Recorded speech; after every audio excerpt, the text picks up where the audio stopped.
Hi there guys, welcome back to another Metal Crusader video. So, before starting the video and let's call it reviews, I just wanted to apologize to you guys.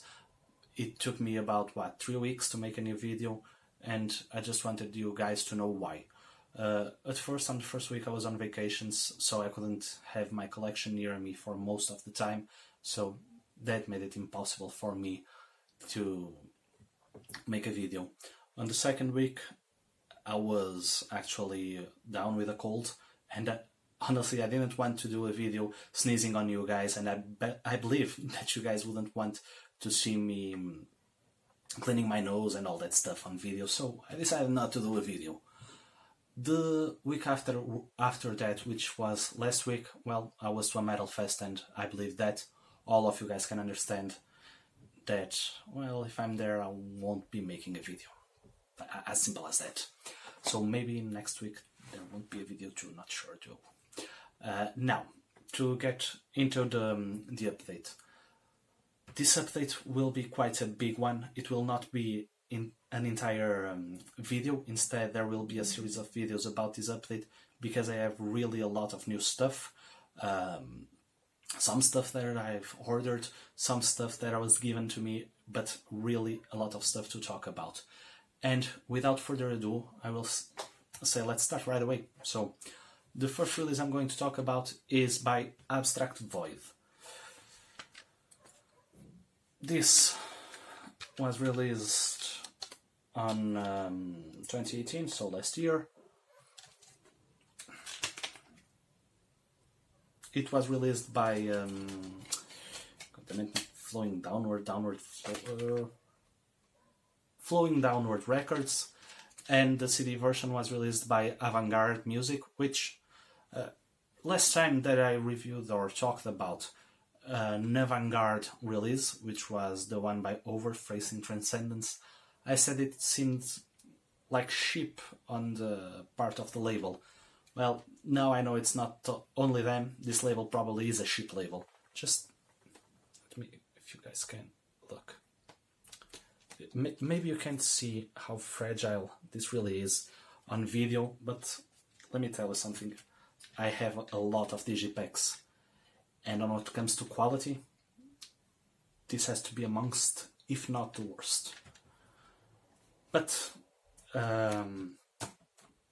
quality of the label releasing the CD or digipacks or vinyls or whatever apart, what really matters is the music, and the reason why I bought this was to support the artists. So, talking about the music, like I said, released in 2018 by Avant-Garde and Flowing Downward. When I tried to find the country from which this guy, I was going to say these guys, I'm sorry, Abstract Void, I always think that you're more than one dude. I don't know why, but I always assume that there are quite a vast number of members in this project.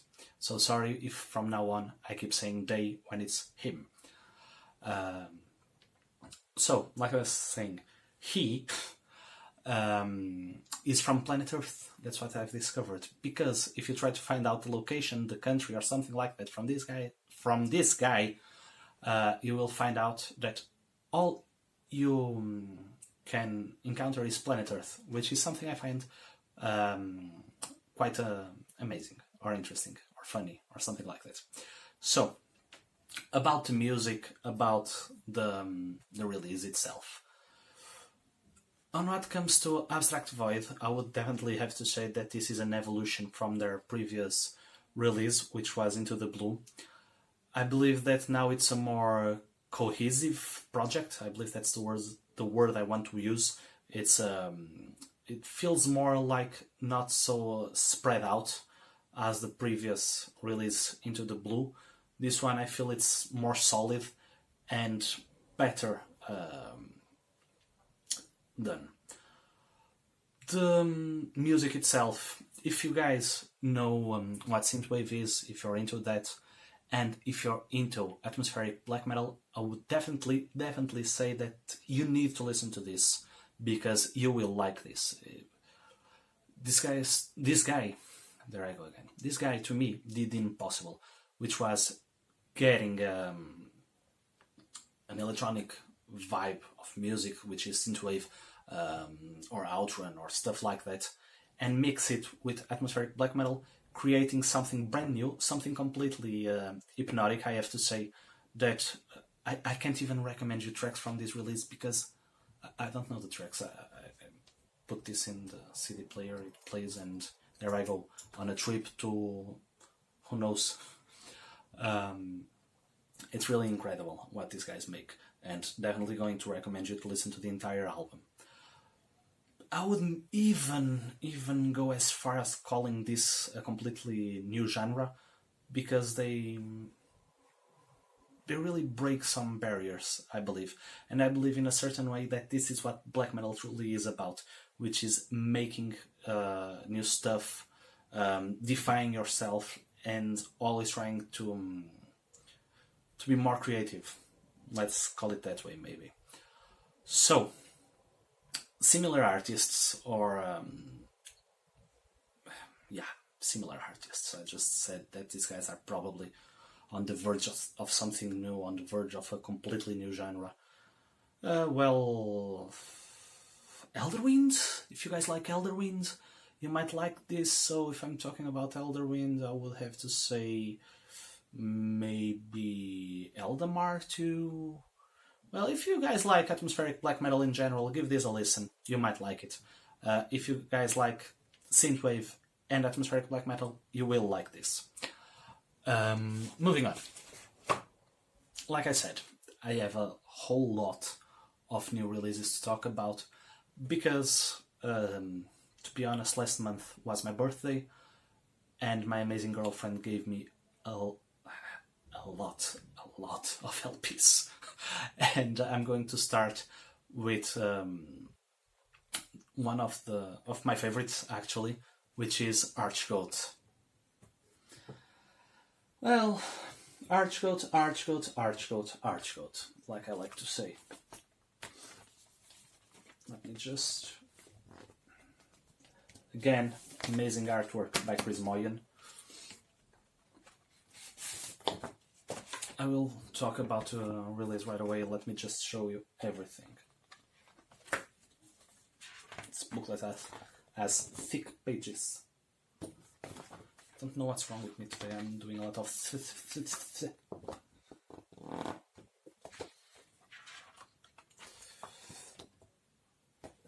This will take a while, by the way. As you can guess, all the artwork, yes, it was made by Chris Moyen. I know that in some pages there is artwork, in others there are pictures, in others I believe there's just lyrics. So that's that. Now, for the LP itself.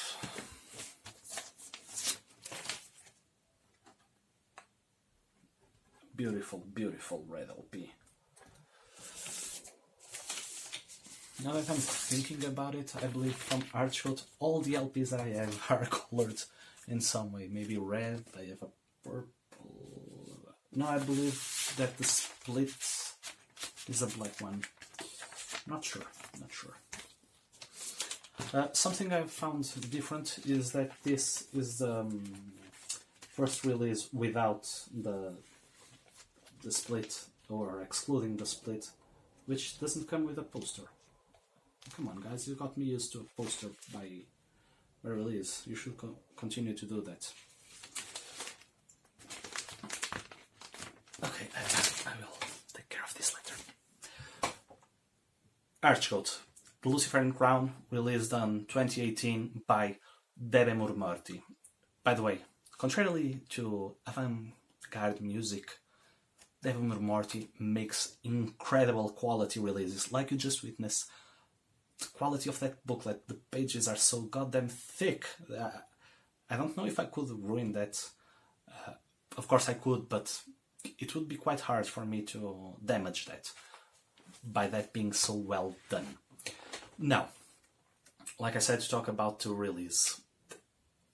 on this particular release, I would say that Archgoat definitely goes out of their way, because first and foremost they do well, rather clean production. It's maybe the first time that I listen to Archgoat and you can clearly understand everything that's going on. Like I said on previous videos, Archgoat are clearly going on that way, on the way to cleaner sounds, to more defined production or refined production, if you want to call it that way. As for the music itself, a lot, and I mean a lot more of keyboards on here, even some choirs at occasions, and that really gives another depth to their music. They also changed drummer, which also means that their music has changed a bit, not too much though. They're still the same Archgoat as always, the same hypnotic mid-tempo Archgoat, but definitely with a new take. And you notice that they are making some experiences on this particular release. Stuff like sometimes a more rockish or a more punkish song, as is the Darkness Has Returned. Darkness Has Returned, exactly. As Darkness Has Returned, for instance, really has sort of a punkish or a rockish start, and has a really cool riff. And I believe it's the first time that I can say a cool riff with Archgoat, because usually it's just dense, it's just punch, it's just power. And this time, like I said, you notice that they are going a bit out of their way, but still being the same Archgoat as they always were, still being the same furious band that they were. So, as for this release, like I said, quite incredible, and with a really lot more stuff going on. They are more versatile. Give this a listen. If you know Archgoat from previous releases, you will definitely understand what I mean by a different take on their usual sounds. Even the vocals are more understandable here. Sometimes I can understand the lyrics before reading them, which is always fun. Now, Archgoat, I've said this quite sometimes, I believe. If not, it's for fans of Black Witchery and for fans of Beherit, without any doubt. For this release in particular, the tracks that I would recommend, I've mentioned earlier, Darkness Has Returned, just for you guys to listen to a different take on Archgoat, because it's amongst the songs, I believe, that goes more out of the usual Archgoat way. And God damn it, I forgot. Star and the Abyss, Dark Star and the Abyss, Star of Darkness and the Abyss. Yes, the Star of Darkness and the Abyss. It's another great song by them, again on this release, showing a bit of their their diversity on this track. Well, with this being said, there's not much more to say about this release except listen to Archgoat. They are a great band. Moving on. Another CD. This case in particular, Attic, with Sanctimonious. Let me just, I found this really cool. These guys did something really cool in here. There you go. See, I will go into this detail a bit later. As for the CD, well, night CD and nothing behind it. I was talking previously about the quality. Compare this with, see, it also lifts, but if you can notice, there is something similar to a slab of cardboard glued there, which, well, always improves the durability of things. As for the booklet, this one I believe I can show it like this. Yes, I can.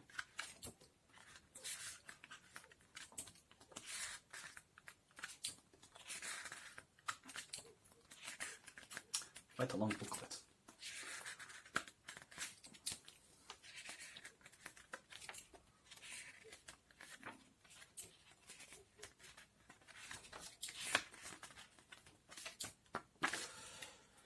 No, this was released in 2017.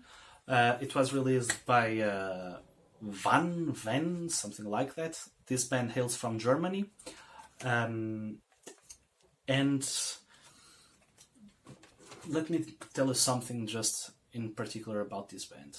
When I first listened to them, I enjoyed them. I thought they were really cool, but didn't even go too deep on their music. I listened maybe to 5-6 songs, something like that. And yes, I was impressed. I was saying stuff like, well, this is a bit like King Diamond, just a tad different. But then I saw them live. Then actually I saw them with Marduk. In my opinion, it changed from one point to another. What I mean with changed is, at first I was like, yeah, it's a cool band, it's another heavy metal band. After seeing them live, I came home and gave actually this particular record another listen. And these guys, they might be the next King Diamond. What I mean with this is not that they are going to have the same impact as he did on heavy metal. I believe that's almost impossible. But they will keep his legacy for sure. This is the band, in my opinion, that will keep his legacy going. And don't get me wrong, when I say King Diamond, it's because it's the first thing you're going to think about when you listen to this, because this is full of falsettos, full of high notes, from start to finish, a lot of that typical, let's call it typical King Diamond drama on the songs. But there are two things that set these guys on a completely different on a completely different vibe. Let's leave it there. So, which is what? The guitars and the drums before anything else, which in certain occasions they go, for instance, the guitars, they have some tremolo picking, and they can, if you don't have the vocals, you can almost feel like you're listening to something like Dissection or even Emperor. It's a really, really melodic riffing. If you add the vocals, there is also a clear difference between these vocals and King Diamond. King Diamond has maybe a more aggressive, more raspy vocals on occasions than... sorry, dude. Sorry. Caligula Meister Caligula. Meister Cagliostro. Sorry, dude. I should know your name. Master Cagliostro is actually amazing, and I might be wrong on this one, not sure, but I believe he even on some songs. God damn it, this is being hard today. On some songs, he has almost that black metal scream, that black metal screech. He is just an amazing, and I would even dare maybe to call him a flawless vocalist, an amazing singer. As for the release, really interesting, and what I told you I was going to talk about later is this, like King Diamond, again, following on his footsteps, these guys make conceptual release.